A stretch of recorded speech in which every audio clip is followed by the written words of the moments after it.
لقد نصركم الله في مواطن كثيرة ويوم حنين إذ أعجبتكم كثرتكم فلم تغن عنكم شيئا وضاقت عليكم الأرض بما رحبت ثم وليتم مدبرين. اللہ اس سے پہلے بہت سے مواقع پر تمہاری مدد کر چکا ہے. ابھی غزوہ حنین کے روز اس کی دستگیری کی شان تم دیکھ چکے ہو. اس روز تمہیں اپنی کثرت تعداد کا غرہ تھا مگر وہ تمہارے کچھ کام نہ آئی، اور زمین اپنی وسعت کے باوجود تم پر تنگ ہو گئی اور تم پیٹ پھیر کر بھاگ نکلے. اس کی دستگیری کی شان تم دیکھ چکے ہو. جو لوگ اس بات سے ڈرتے تھے کہ اعلان برات کی خطرناک پالیسی پر عمل کرنے سے تمام عرب کے گوشے گوشے میں جنگ کی آگ بھڑک اٹھے گی اور اس کا مقابلہ کرنا مشکل ہوگا، ان سے فرمایا جا رہا ہے کہ ان اندیشوں سے کیوں ڈرے جاتے ہو؟ جو خدا اس سے بہت زیادہ سخت خطرات کے موقع پر تمہاری مدد کر چکا ہے وہ اب بھی تمہاری مدد کو موجود ہے. اگر یہ کام تمہاری قوت پر منحصر ہوتا تو مکے ہی سے آگے نہ بڑھتا، ورنہ بدر میں تو ضرور ہی ختم ہو جاتا. مگر اس کی پشت پر تو اللہ کی طاقت ہے، اور پچھلے تجربات تم پر ثابت کر چکے ہیں کہ اللہ ہی کی طاقت اب تک اس کو فروغ دیتی رہی ہے، لہذا یقین رکھو کہ آج بھی وہی اسے فروغ دے گا. غزوہ حنین جس کا یہاں ذکر کیا گیا ہے شوال 8 ہجری میں ان آیات کے نزول سے صرف 12-13 مہینے پہلے مکے اور طائف کے درمیان وادی حنین میں پیش آیا تھا. اس غزوے میں مسلمانوں کی طرف سے 12,000 فوج تھی جو اس سے پہلے کبھی کسی اسلامی غزوے میں اکٹھی نہیں ہوئی تھی، اور دوسری طرف کفار ان سے بہت کم تھے. لیکن اس کے باوجود قبیلہ حوازن کے تیر اندازوں نے ان کا منہ پھیر دیا اور لشکر اسلام بری طرح تتر بتر ہو کر پسپا ہوا. اس وقت صرف نبی صلی اللہ علیہ وسلم اور چند مٹھی بھر جانباز صحابہ تھے جن کے قدم اپنی جگہ جمے رہے، اور انہی کی ثابت قدمی کا نتیجہ تھا کہ دوبارہ فوج کی ترتیب قائم ہو سکی اور بالآخر فتح مسلمانوں کے ہاتھ رہی، ورنہ فتح مکہ سے جو کچھ حاصل ہوا تھا اس سے بہت زیادہ حنین میں کھو دینا پڑتا. ثم انزل الله سكينته على رسوله وعلى المؤمنين وانزل جنودا لم تروها وعذب الذين كفروا وَذَلِكَ جَزَاءُ الْكَافِرِينَ. ثُمَّ يَتُوبُ اللَّهُ مِن بَعْدِ ذَلِكَ عَلَى مَن يَشَاءُ وَاللَّهُ غَفُورٌ رَحِيمٌ. اپنے رسول پر اور مومنین پر نازل فرمائی اور وہ لشکر اتارے جو تم کو نظر نہ آتے تھے، اور منکرین حق کو سزا دی کہ یہی بدلہ ہے ان لوگوں کے لیے جو حق کا انکار کریں. پھر تم یہ بھی دیکھ چکے ہو کہ اس طرح سزا دینے کے بعد اللہ جس کو چاہتا ہے توبہ کی توفیق بھی بخش دیتا ہے. اللہ درگزر کرنے والا اور رحم فرمانے والا ہے. توبہ کی توفیق بھی بخش دیتا ہے. غزوہ حنین میں فتح حاصل کرنے کے بعد نبی صلی اللہ علیہ وسلم نے شکست خوردہ دشمنوں کے ساتھ جس فیاضی و کریم النفسی کا برتاؤ کیا اس کا نتیجہ یہ ہوا کہ ان میں سے بیشتر آدمی مسلمان ہو گئے. اس مثال سے مسلمانوں کو یہ بتانا مقصود ہے کہ تم نے یہی کیوں سمجھ رکھا ہے کہ بس اب سارے مشرکین عرب تہس نہس کر ڈالے جائیں گے. نہیں، پہلے کے تجربات کو دیکھتے ہوئے تو تم کو یہ توقع ہونی چاہیے کہ جب نظام جاہلیت کے فروغ و بقا کی کوئی امید ان لوگوں کو باقی نہ رہے گی اور وہ سہارے ختم ہو جائیں گے جن کی وجہ سے یہ اب تک جاہلیت کو چمٹے ہوئے ہیں، تو خود بخود یہ اسلام کے دامن رحمت میں پناہ لینے کے لیے آ جائیں گے. یا ایھا الذین آمنوا انما المشرکون نجس فلا يقربوا المسجد الحرام بعد عامهم هذا وَإِنْ خِفْتُمْ عَيْلَةً فَسَوْفَ يُغْنِيكُمُ اللَّهُ مِنْ فَضْلِهِ إِنْ شَاءَ إِنَّ اللَّهَ عَلِيمٌ حَكِيمٌ۔ اے ایمان لانے والو، مشرکین ناپاک ہیں، لہذا اس سال کے بعد یہ مسجد حرام کے قریب نہ پھٹکنے پائیں، اور اگر تمہیں تنگ دستی کا خوف ہے تو بعید نہیں کہ اللہ چاہے تو تمہیں اپنے فضل سے غنی کر دے،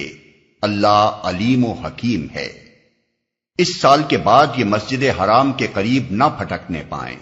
یعنی آئندہ کے لیے ان کا حج اور ان کی زیارت ہی بند نہیں، بلکہ مسجد حرام کے حدود میں ان کا داخلہ بھی بند ہے، تاکہ شرک و جاہلیت کے اعادے کا کوئی امکان باقی نہ رہے۔ ناپاک ہونے سے مراد یہ نہیں ہے کہ وہ بذات خود ناپاک ہے، بلکہ اس کا مطلب یہ ہے کہ ان کے اعتقادات، ان کے اخلاق، ان کے اعمال اور ان کے جاہلانہ طریقے زندگی ناپاک ہے، اور اسی نجاست کی بنا پر حدود حرم میں ان کا داخلہ بند کیا گیا ہے۔ امام ابو حنیفہ رحمۃ اللہ علیہ کے نزدیک اس سے مراد صرف یہ ہے کہ وہ حج اور عمرہ اور مراسم جاہلیت ادا کرنے کے لیے حدود حرم میں نہیں جا سکتے۔ امام شافعی رحمۃ اللہ علیہ کے نزدیک اس حکم کا منشا یہ ہے کہ وہ مسجد حرام میں جا ہی نہیں سکتے،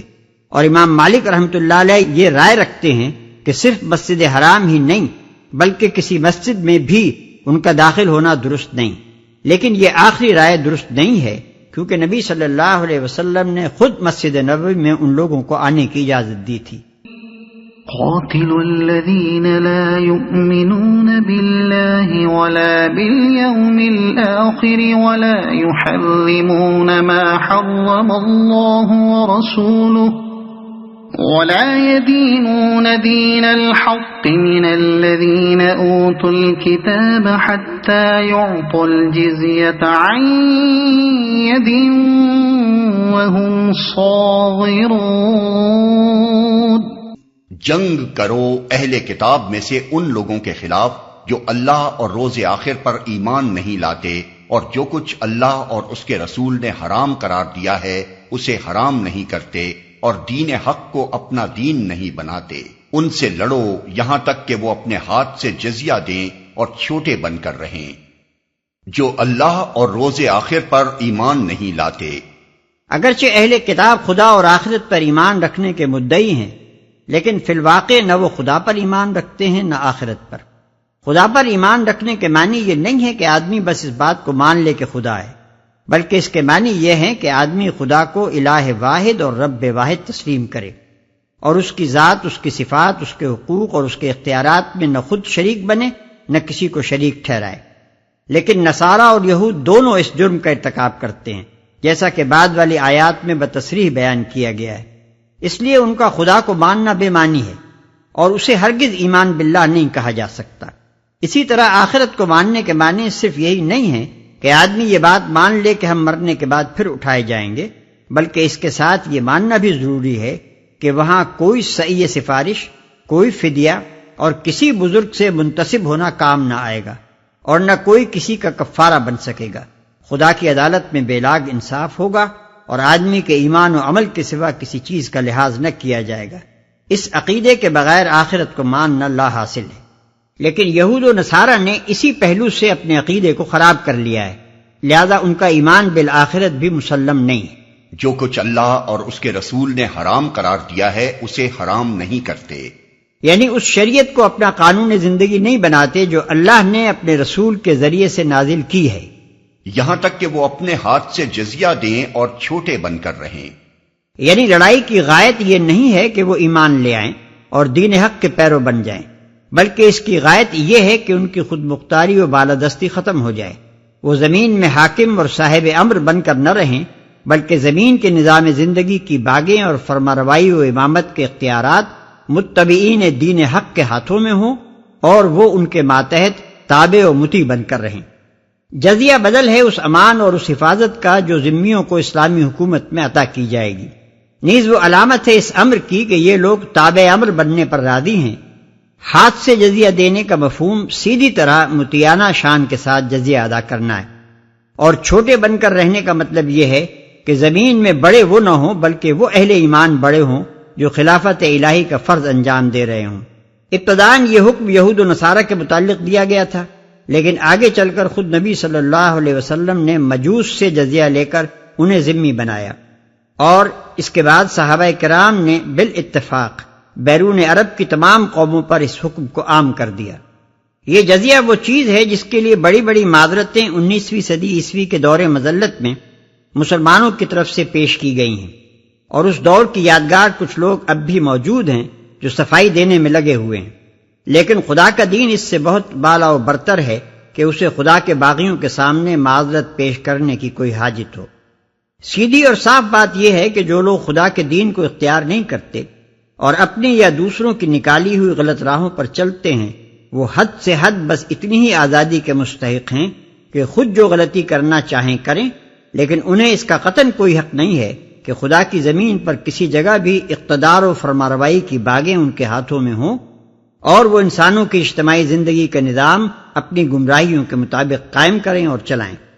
یہ چیز جہاں کہیں ان کو حاصل ہوگی فساد رونما ہوگا، اور اہل ایمان کا فرض ہوگا کہ ان کو اس سے بے دخل کرنے اور انہیں نظام صالح کا مطیع بنانے کی کوشش کریں۔